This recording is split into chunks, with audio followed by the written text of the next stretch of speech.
Hello and welcome to this session on GRE text completion practice. I'm your instructor Rajesh Durbala, and today we are going to discuss a very interesting question from the GRE official sources, which is available on ets.org.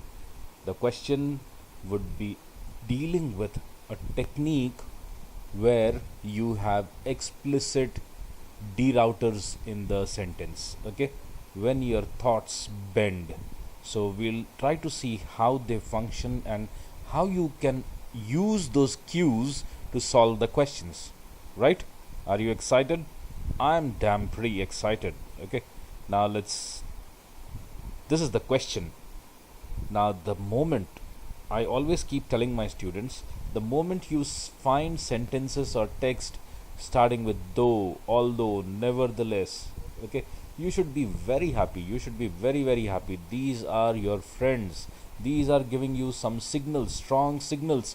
And believe me, the moment you understand how to use these, you can easily sail through the questions. You can just simply breeze through this section of text completion or maybe sentence equivalence. These are such useful signals. So I'm pretty happy to see the sentence or the text starts with although. Now you have to understand how this functions. The moment I say although, how do you expect? You have to make a mental picture, okay?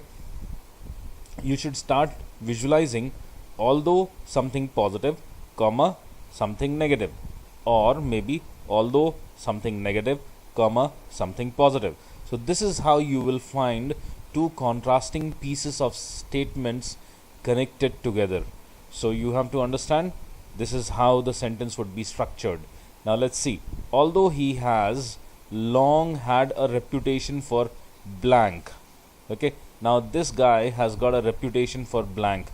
Positive or negative, I don't know. Okay.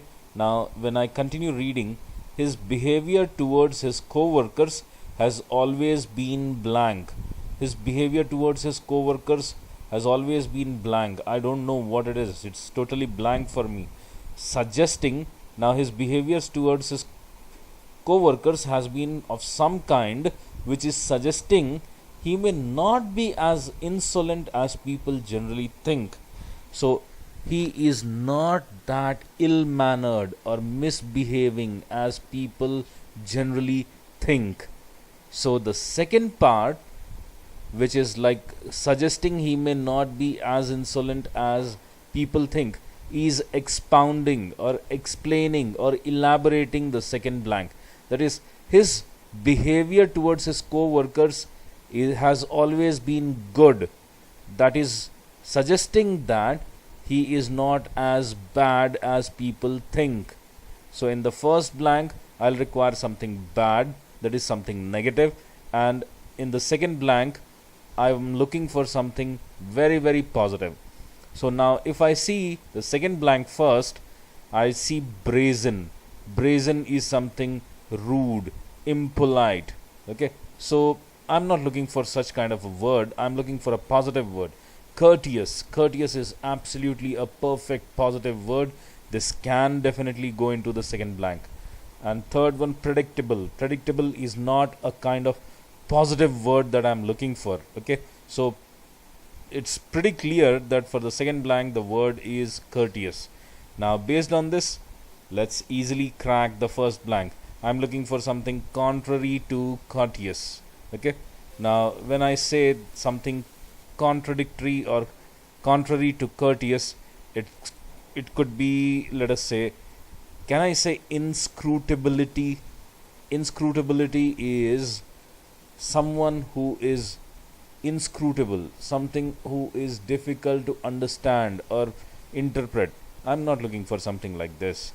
Venality. Venality is corrupt. Am I looking for something corrupt? May not be. Impudence. Impudence is like insolent, brazen, rude, harsh, arrogant. These are the words which are close to impudence. So perfect. The first blank could be impudence and the second blank is courteous. Now let us plug it in and check. Although he has long had a reputation for impudence, that is misbehavior, his behavior towards his co-workers has always been courteous, suggesting that he may not be as insolent as people generally think. That's beautiful. So, this is how you are going to solve sentences or text which start with words like though, although, even though, despite, in spite of, nevertheless, however. All these kind of words are derouters. These bend the flow of the sentence. Okay, so I believe this was a very, very crucial piece of learning for you. Hope to see you soon. But before that, you can get in touch with me on LinkedIn, Facebook, Twitter. You can write to me directly at rajeshdourbala@gmail.com. We run an organization called Let Peace Proliferate. Do visit our page www.facebook.com/letpepro. This is a war against extremism. Do raise your voice and share any incident where you have been subjected to extremist activities in any form, right? So it was nice interacting with you. See you soon. Thank you.